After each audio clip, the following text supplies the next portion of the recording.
A top hitman was selling a rifle when he noticed something terrifying. The buyer loaded the gun 5 seconds faster than he could, and he was professionally trained. Even when he deliberately offset the scope settings, the buyer nailed a target 1,000 meters away. Jack realized he had just submitted his retirement request to the organization. Right after that, his boss assigned him this deal. It couldn't be a coincidence. While he was thinking, the buyer suddenly handed the rifle back to him. She told Jack to fire next to her to test the suppressor. Jack was stunned. She was letting a stranger aim a gun at her. He could have killed her right there. But he didn't, because he thought of a better plan. Jack said some parts still needed adjustments, and the custom rounds weren't ready yet. She believed him and gave him 4 days. On the way back, Jack deliberately damaged his car. He scraped the front bumper raw, then drove to a repair shop pretending it was an accident. While the mechanic worked, he quietly borrowed a steel pipe, some thin metal plates, and a rotating gear.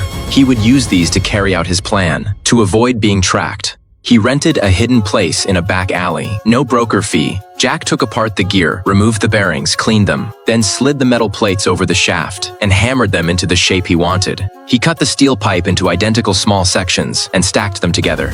Then he slid the outer casing over it and screwed on the cap. A perfect suppressor from the outside. No one could tell it had been tampered with. To be sure, he also bought a used pistol, disassembled it completely, and reassembled it. It looked normal, but he had secretly adjusted the tolerances on the parts. Next came the critical step. Jack filed the bullet tips flat. Then he drilled a tiny hole in each one and filled them with a lethal substance. These custom rounds didn't need to hit a vital spot. The poison alone would kill the target. 4 days later, they met again. What Jack didn't expect was, the moment he handed over the rounds, the woman suddenly asked to inspect them again. Jack broke into a cold sweat. When the waiter left their line of sight, he realized they were alone in the restaurant. Jack knew this could be a trap. He pulled out his concealed pistol, slipped it into his pocket, and walked toward the exit. He ran into the woman coming back. Luckily, she didn't notice anything. The deal went through. Jack looked at the cash and started to doubt himself. Maybe he was overthinking it. But what he didn't know was, right after she left, she got a phone call.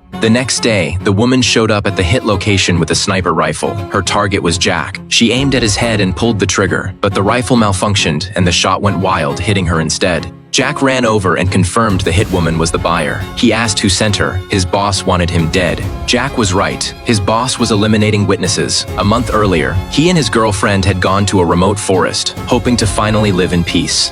But after just a few days, he realized he'd been found. A fresh set of footprints appeared in the snow. Jack knew a hitman was already here. He grabbed his girlfriend and dove behind a nearby rock. A second later, a bullet hit right where they'd been standing. He pulled out his pistol and carefully peeked around to locate the shooter. The hitman was above them. Jack crept along the edge of the boulder into the shooter's blind spot. He fired and killed him instantly. But after he saw the hitman's face and recognized him, Jack did something unexpected. He told his girlfriend to run back to the cabin and hide. The moment she turned around, he stood up and shot her in the back of the head. He suspected she was working for the enemy. No one else knew where he was. She had to be the one who gave him up.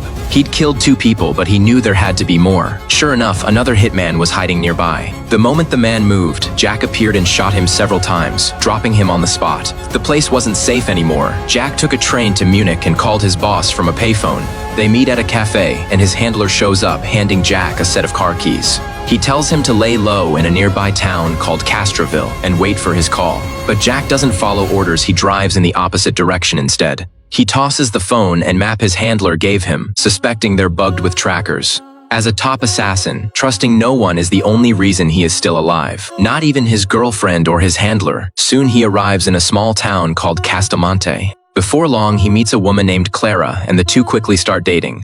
But one day, he finds a gun in her bag. Suspicious, he thinks his handler may have sent her, so he lures Clara out to a river in the countryside. He is about to kill her when she suddenly turns around to face him. Looking into her clear, innocent eyes, he freezes. He can't go through with it without being sure, so he just asks her about the gun, and Clara calmly says she carries it for protection, because recently, it is better to be cautious. The next day, he uses a payphone to contact his handler. His handler asks why he is not using the phone he gave him, and Jack lies, saying it got stolen. The handler doesn't push it and assigns him a new job, build a custom sniper rifle for a client. Soon he meets the client on a busy street. It is the blonde woman, and Jack senses something's off. So he secretly sabotages the rifle, because after a lifetime of killing, he is tired of this life. He has made enough money for both of them to live comfortably forever. but will things really go his way? That night, he notices a strange man who has been appearing on this street, on and off for days. This street is on Jack's route home, so he stays alert and slips into a cafe across the street. He watches the man's every move when the owner hands him an envelope. Inside is a newspaper clipping.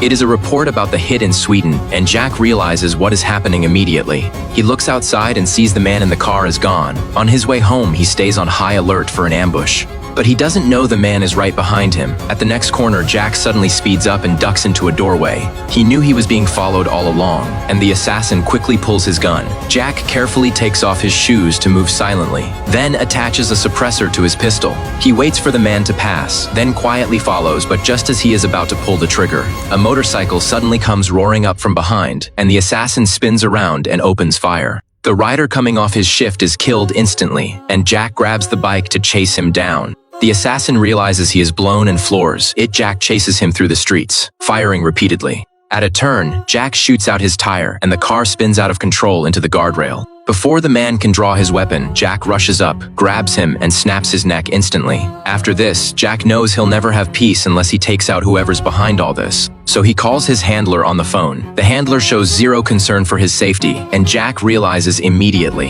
that everything happening lately has probably been orchestrated by him. Soon the town holds its annual festival. Jack deliberately exposes himself to draw out the enemy, and sure enough, the blonde woman appears. Everything unfolds exactly as Jack predicted. The moment she fires the rifle, it explodes in her hands and kills her.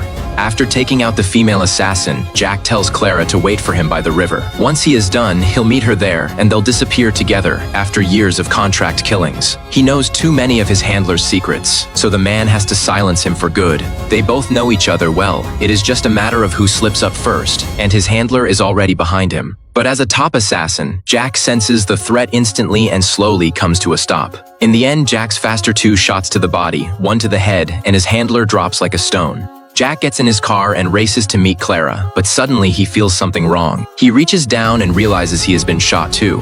His abdomen is bleeding fast and he slaps the steering wheel. Fighting to stay conscious, Jack finally reaches the river after what feels like forever. Clara is waiting there anxiously, and he uses his last bit of strength to say goodbye. Watching the woman he loves rush toward him, Jack can't hold on any longer and collapses. The film ends without revealing whether Jack survives after a lifetime as a killer. He never missed a target, but the moment he fell in love and wanted out, his boss betrayed him. Either way, alive or dead, he is finally free from the killing and got the peace he wanted.